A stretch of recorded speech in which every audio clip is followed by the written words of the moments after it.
Dieu veut que tu sois libre.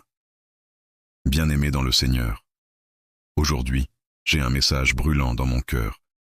Dieu veut que tu sois libre. Libre de la peur, libre du péché, libre des chaînes invisibles qui t'empêchent d'avancer, libre de l'oppression spirituelle, libre de tout ce qui vole ta joie et ta paix. La liberté est au cœur du plan de Dieu pour l'humanité. Depuis la création, Dieu n'a jamais voulu que l'homme vive esclave. Mais le diable, par le péché, a introduit la captivité. Pourtant, en Jésus-Christ, une nouvelle ère s'est ouverte, celle de la délivrance et de la liberté parfaite. La Bible déclare dans Jean 8, 36, « Si donc le Fils vous affranchit, vous serez réellement libre. » La liberté que Dieu te propose n'est pas superficielle. Ce n'est pas seulement une liberté extérieure, mais une liberté totale. Liberté de ton âme, liberté de ton esprit, liberté de ton cœur, et même liberté dans ton avenir. Aujourd'hui, nous allons plonger ensemble dans ce message libérateur, pour comprendre que 1. Dieu a toujours voulu ton affranchissement. 2. Jésus-Christ est le seul qui donne la vraie liberté. 3. Tu peux marcher dès maintenant dans cette liberté. 1. Dieu n'a jamais voulu que tu sois esclave. Lorsque Dieu a créé Adam et Ève, il les plaça dans le jardin d'Éden, un lieu de liberté, d'abondance et de communion parfaite avec lui. Il n'y avait pas de chaîne, pas de malédiction, pas de peur. L'homme pouvait parler librement avec son Créateur. Mais le péché a tout changé. Le péché est venu comme une prison. Paul dit dans Romains 6, 16, « Vous êtes esclaves de celui à qui vous obéissez. » Ainsi, le diable utilise le péché pour enchaîner les hommes, la peur, la honte, les mauvaises habitudes, l'orgueil, les addictions. Beaucoup aujourd'hui vivent comme Israël en Égypte, esclaves sous un pharaon spirituel qui les oppresse. Mais laisse-moi te dire, Dieu n'a pas créé son peuple pour l'esclavage, mais pour la liberté. Lorsque Dieu a entendu le cri des Israélites, sous le joug de Pharaon, il a dit à Moïse, « J'ai vu la souffrance de mon peuple. Je suis descendu pour le délivrer. » Exode 3, 7, 8. De la même manière, Dieu voit tes larmes, tes combats, tes chaînes invisibles. Et aujourd'hui encore, il te dit, « Je suis descendu pour te libérer. » 2.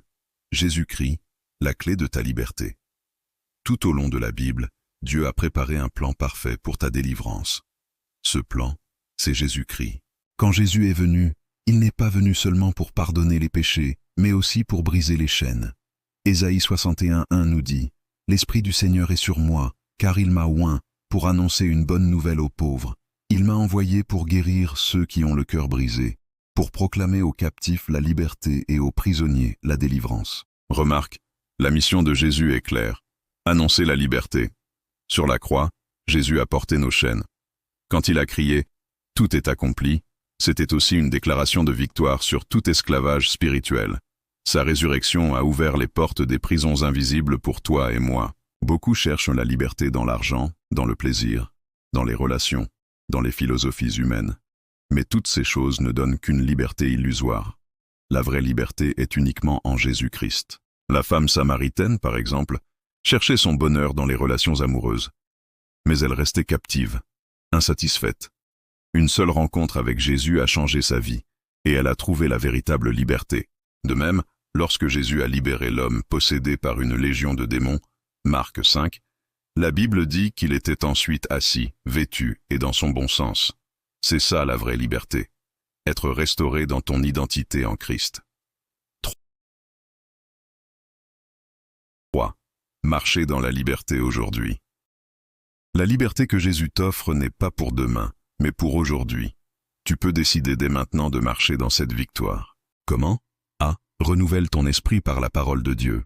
Jean 8, 32 dit, « Vous connaîtrez la vérité, et la vérité vous affranchira. » La vérité, c'est la parole de Dieu. Plus tu médites la parole, plus les mensonges du diable tombent. B. Refuse les chaînes du passé. Beaucoup restent captifs, non pas parce que les chaînes existent encore, mais parce qu'ils refusent de sortir de la prison. Jésus a déjà ouvert la porte, mais certains restent assis. Lève-toi et marche. C. Déclare ta liberté par la foi. La liberté s'attrape par la foi. Comme Israël qui devait sortir d'Égypte par un pas d'obéissance, Toi aussi, tu dois poser un pas de foi. Déclare aujourd'hui, je suis libre en Jésus-Christ. Aucune chaîne ne peut m'arrêter. D. Marche par l'Esprit. Galates 5, 1 dit, c'est pour la liberté que Christ nous a affranchis. Demeurez donc fermes et ne vous laissez pas mettre de nouveau sous le joug de la servitude. L'Esprit Saint est ton guide. Il te donnera la force de rester dans la liberté et de dire non aux péchés. Bien-aimé, le message est clair. Dieu veut que tu sois libre. Libre de tes blessures intérieures. Libre des malédictions générationnelles. Libre des peurs qui paralysent. Libre du péché qui enchaîne. Libre des attaques du diable. La liberté est ton héritage en Jésus-Christ. Le diable a essayé de te mentir en disant que tu ne changeras jamais, que tu seras toujours lié, mais la vérité est que Jésus a déjà payé le prix de ta délivrance. Aujourd'hui, prends la décision de recevoir cette liberté. Ne vis plus comme un esclave, mais comme un fils ou une fille de Dieu, héritier du royaume. Je termine avec les paroles puissantes de 2 Corinthiens 3, 17. Là où est l'Esprit du Seigneur, là est la liberté. L'Esprit de Dieu est là, dans ta vie, dans ta maison, dans ton cœur. Et parce qu'il est là, la liberté est là. Reçois-la par la foi.